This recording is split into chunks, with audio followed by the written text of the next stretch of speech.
this is Tyler with Prime Realty. We're here today with Eric Bumgarner, Vice President here at Prime Realty, to talk today about a success story of leasing up a property and selling that property.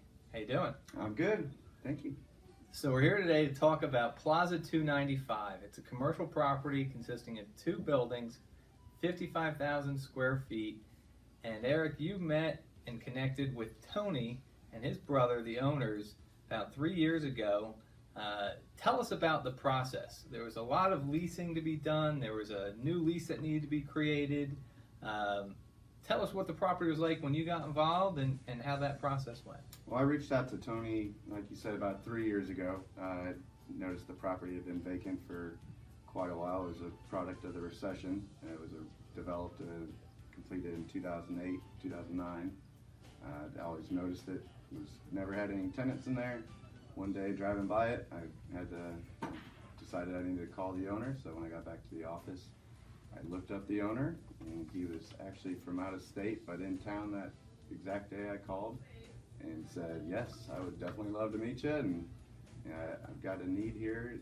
And when he hired you, what state was the property in? I understand he bought the property in an auction. Yep, he bought it in auction. It was about 15% occupied, where a majority of the interior had never been built out. So in order to lease the property, there was a lot of construction that had to be done to be able to put tenants in there. So you took over the property, there were no tenants, the space couldn't be leased, and then today we're celebrating the sale of the property. How and when did you decide it was the right time to sell, and how did you and Tony come to that conclusion? Well, originally Tony had no interest in selling. It was a long-term investment, but throughout the process, learning the value of the property, how it increased with each tenant, we came to a mutual agreement that the property had maximized its value. All the value that he could add had been added, and it was a good time to cash out and trade into a higher quality property.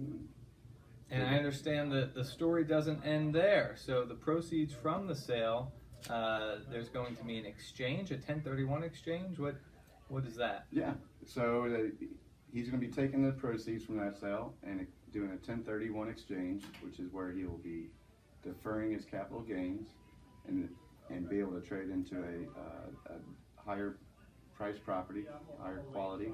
So we're actually looking at syndicating a deal with a partnership and taking down a pretty large project, but it's exciting. Syndicating a deal sounds pretty complicated. Tony, first-time commercial real estate investor, the two of you connected. Now he has taken a property from vacant to full to a harvest or a sale onto a potential exchange and syndication. Sounds complicated, but boy, exciting. Boy, it's an exciting story.